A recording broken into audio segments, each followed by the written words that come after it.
Hey everyone, welcome to The Explainer. Today we are heading straight to the iconic SoFi Stadium out in Los Angeles for a FIFA World Cup 2026 quarterfinal showdown that, honestly, the whole globe has been waiting for. It's Spain versus Belgium. We're going to break down exactly how these two continental titans stack up against each other, the heavy historical baggage they're carrying, and the tactical battle lines that are drawn for this massive fight for a semi-final spot. Let's get right into it.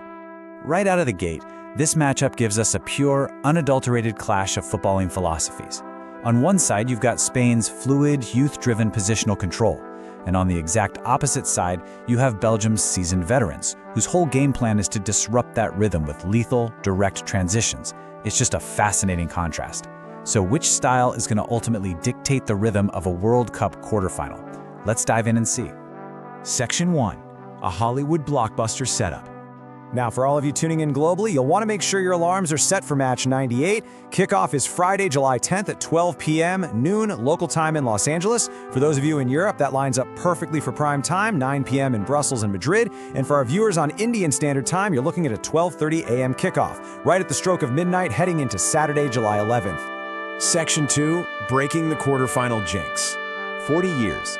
Just let that sink in for a second. It has been exactly 4 decades since these two specific nations clashed in a World Cup quarterfinal, all the way back at the famous 1986 tournament in Mexico. 4 whole decades of footballing history have passed, and today, they find themselves looking across the pitch at each other, at this exact same stage of the tournament, all over again. Now, for Spain, the historical weight here is absolutely immense. The last 8 stage has traditionally been a massive, massive hurdle for them to clear. Think about this. In their entire World Cup history, they've only advanced past the quarterfinals twice.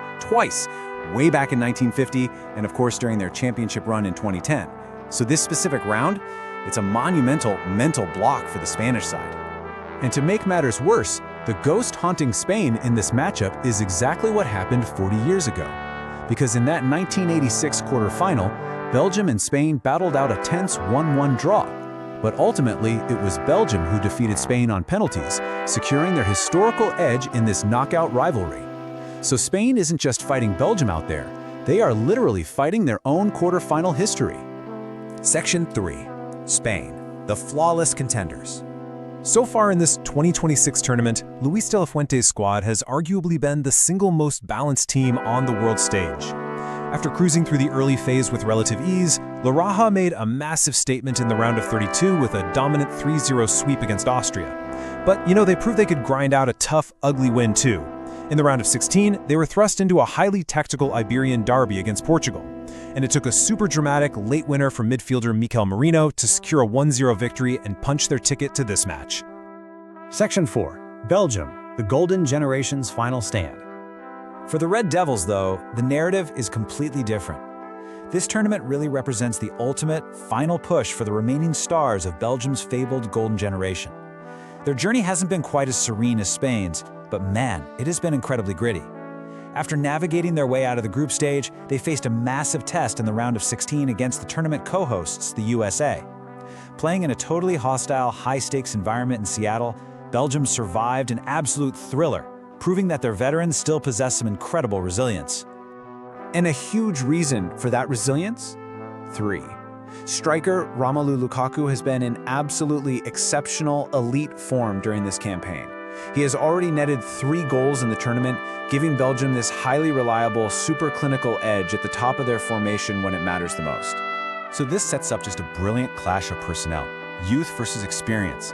Spain leans heavily on a brilliant midfield anchor in Rodri, that tactical craft between the lines via Pedri, and the explosive, totally unpredictable threat from teenage sensation Lamine Yamal. Belgium, on the other hand, counters with hardened, proven experience.